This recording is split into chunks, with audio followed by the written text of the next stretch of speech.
우리 애들이 저걸 이해할까요? 이랬는데 놀랍게도 아이들은 2시간을 집중할 수 없는 아이들이라고 했는데 2시간의 수업을 4차시 내내 집중을 했고요. 잠깐 5분 정도 쉬는 시간이 있었을 때는 저에게 모두 다 다가오는 그런 기적 같은 시간이 있었어요. 아이들이 수업이 끝나고 잠깐 쉬는 시간인데 모두 저에게 와서 막 재롱을 피우고 안아주고 가고 막 이런 일들이 있었어요. 자, 저는 이걸 어떻게 해석하냐면요.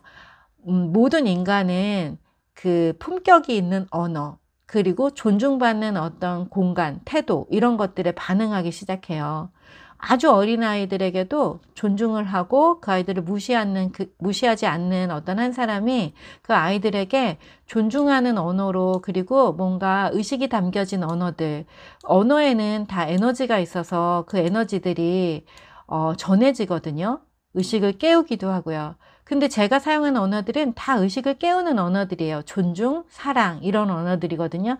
그래서 그 언어들로 계속해서 교육을 했을 때 아이들이 그 단어의 뜻을 다 알지 못하지만 의식이 깨어나고 선생님이 무언가 중요한 이야기를 하고 있어. 이것은 나에게 도움이 돼. 라는 것은 무의식이 알아요. 그래서 아이들이 2시간 내내 그 자폐 아동들이 저를 처음 보는 아동들조차도 아까 그 사랑과 존중 누가 써준 거냐면요. 자폐 아동 중에 글씨를 못 쓰는 아이들이에요. 근데 그거를 이거 써줄 거야. 이거 써주고 싶어. 이러면서 옆에 보조 선생님에게 손을 붙잡아 달라 그래서 그렇게 해서 그 단어를 써서 저한테 선물한 것들이에요. 저한테는 훨씬 특별했고 선생님이 처음 시작할 때 이랬어요. 저 아이는 가만히 앉아있지 못해요. 선생님, 쟤는 아마 조금 있다가 막 뒤로 자빠지든지 아마 못하겠다 그러고 나갈 거예요. 이런 메시지를 준 아이였어요. 근데 그런 아이들이 모두 2시간을 참여했어요. 저는 그 원인이 저는 그냥 수업할 때 선생님들이랑 하는 거랑 똑같이 해요. 얘들아, 여기 좀 봐봐. 이렇게 해서 선생님이 이거 읽어줄 테니까 따라서 읽어보자. 그냥 이렇게 하거든요. 그런데 특별할 게 아무것도 없는 수업에서 아이들은 굉장히 집중했고 눈이 그냥 반짝반짝했어요. 이걸 한번 보면 여기에 마음의 원리가 다 들어있어요. 이게 목표거든요. 사주를 하면서 아이들이 이렇게 되길 원했는데 이 목표를 처음부터 마지막 시간까지 읽으면서 정말 이것들이 이루어지는 그런 과정이 됐어요. 자, 제가 오늘 읽을 건데요. 정말 마지막까지 이루어졌나 또 한번 보세요. 아이들이 작업한 걸 다 가져왔거든요. 자, 우리 마음성장학교 목표는 나의 생각과 감정과 욕구를 있는 그대로 표현하는 그런 과정이에요. 그래서 나의 생각과 감정, 욕구를 표현할 수 있다 이랬는데 이 생각이 뭔지, 이 생각과 감정, 욕구에 대해서 소개했어요. 생각은 이런 거예요. 애들한테 따라하겠어요. 나는 지금 이런 생각이 들어. 그걸 자기한테 물어보는 거예요. 또는 오늘 나는 어떤 생각이 들까 하고 오늘 내 생각은 뭘까 이런 것들을 그 장애학급은 장애학급에 맞게 또는 3학년 3학년에 맞게 1학년부터 6학년까지 있는 학급은 그 학급에 맞게 그 문장을 만들어서 소개했어요. 그래서 따라하게 했고요. 감정은 지금 나의 감정은 어떤 감정일까?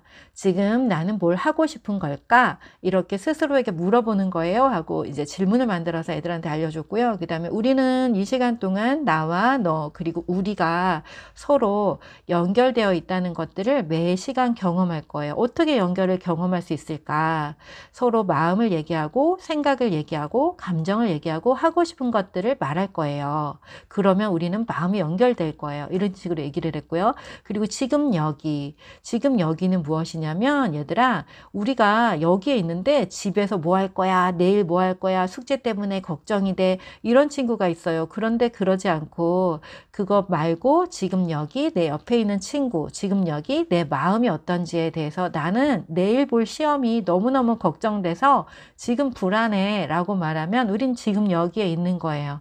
그리고 그 불안한 나를 사랑해 줄 수도 있어요. 이런 거. 그다음에 장애학급 친구들은 덩치가 진짜 커요. 저만한데 마음은 또 사람들이 늘 어린아이 취급을 하니까 제가 봤을 때는 그 어린아이 취급을 하는 거에 대해서 굉장히 불만이 많이 있었어요.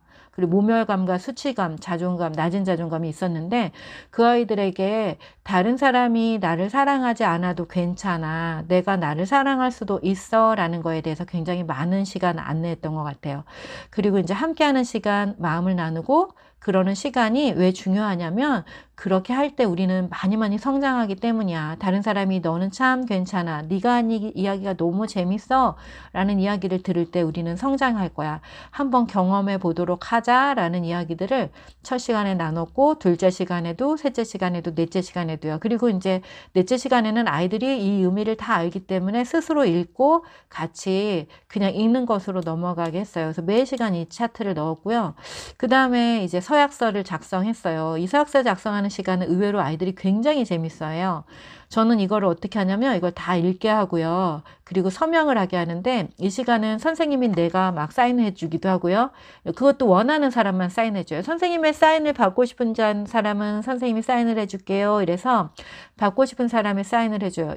왜 그러냐면 코칭이라는 과정은 동반 성장의 과정이에요. 교사인 내가 학습자보다 우월하지 않아요. 그래서 학습자인 그 장애 아동이든 1학년 아동이든 누구든지 상관없이 그 아이가 선생님 여기 내 공책에 내 워크북에 사인을 해주세요 라고 그 아이가 요청할 때만 제가 사인을 해주고요. 요청하지 않는 아이도 있어요. 그러면 안 해줘요. 네, 왜냐면 여기 내가 어떤 사람을 나의 동행자로 선택할 것인지 그 아이들이 온전히 주체로서 자기의 선택권이 있어요. 너가 나한테 이거 해줘 라고. 그래서 이때부터 아이들은 내가 나의 사인을 할 수 있어. 난 내 삶의 주체이고 내 이 과정에 주인공이야 라는 것들을 이제 알아차리는 시간이에요. 그리고 정말로 알아차리고 너무너무 즐겁게 이 여정이 시작이 돼요. 그리고 이제 목표 설정의 단계인데요. 목표 설정, 우리가 이 과정에서 어떤 목표를 가지고 있는지 목표를 설정할 거야 라고 하면 너무 딱딱하지만 이 이미지화 작업을 통해서 아이들과 목표를 설정할 때 아이들은 굉장히 신나게 목표를 설정할 수 있고 그리고 목표를 설정하는지도 모르게 무의식 안에 잠재의 시간에 자신의 목표가 설정이 돼요. 그리고 한 번도 말하지 않았던 어떤 모습들에 대해서 인지하게 돼요. 스스로 자기가 인식을 하게 되는 거예요. 자기 인식.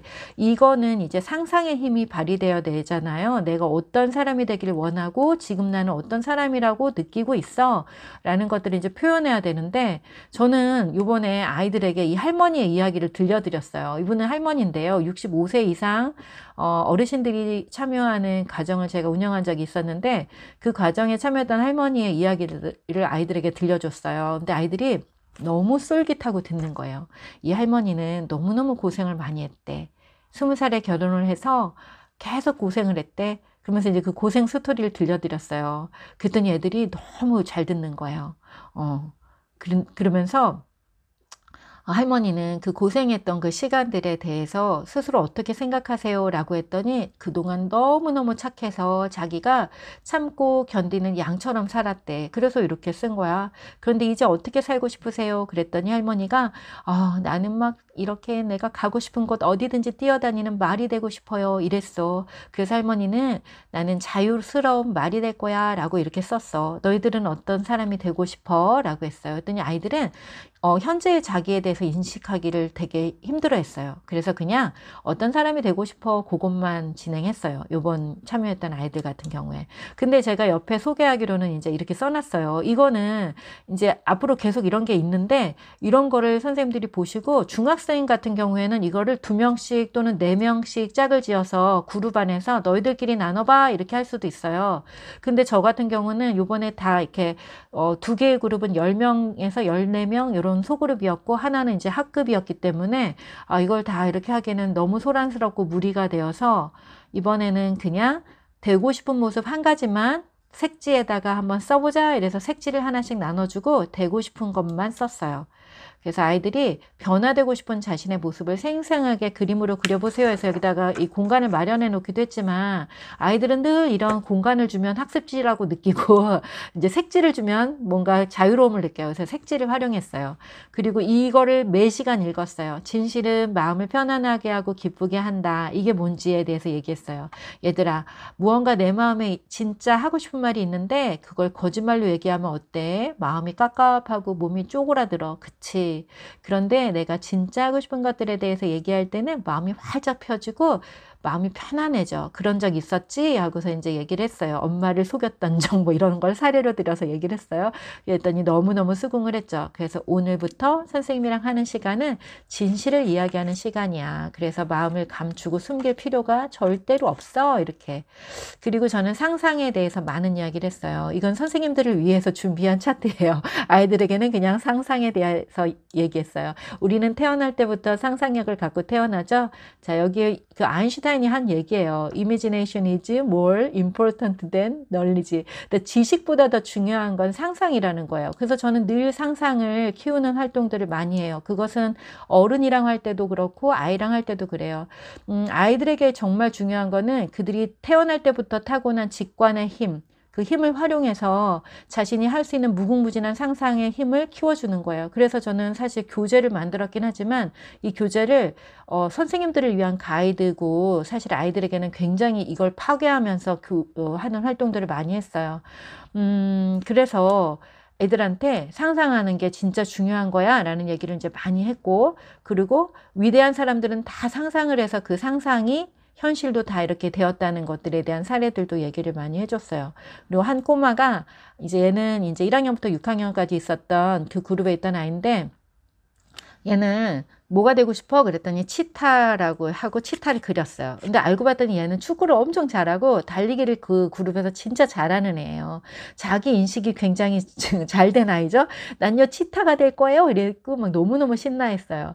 근데 마지막에 오늘 한 활동 중에 배운 거, 깨달은 거, 적용할 것을 한번 써보자. 오늘 뭐가 제일 재밌고 좋았어? 그랬더니 자기가 변하고 싶은 걸 쓰는 게 재밌었다. 이렇게 썼어요. 이게 너무 좋았던 거예요. 그리고 스스로 인정한 거예요. 아, 나는 달리기를 잘하고 축구를 잘하는데 난 정말 치타처럼 잘해. 이러면서 굉장히 뿌듯함을 느꼈던 거죠. 그 이미지가 막 자기에게도 이제 각인이 되었어요. 네. 그리고 이제 중학교에서 옛날에 했던 건데 요번 활동하고는 좀 다르지만 얘네들하고는 나에 대한 시를 읽어주고 나를 한번 이미지를 한번 표현해보자 그랬더니 이제 애들이 마인드맵으로 자기를 막 표현했었어요. 중학교 애들이 한 거고요. 그리고 아까 여기 이런 스티커 뭐냐면 오프닝 할 때 이제 아이들에게 스티커를 붙여주면서 서로 인사하기 시간을 가졌는데 그거 애들이 막 붙여놓은 거예요. 이제 중학교 애들은 이렇게 했던 적이 있어요.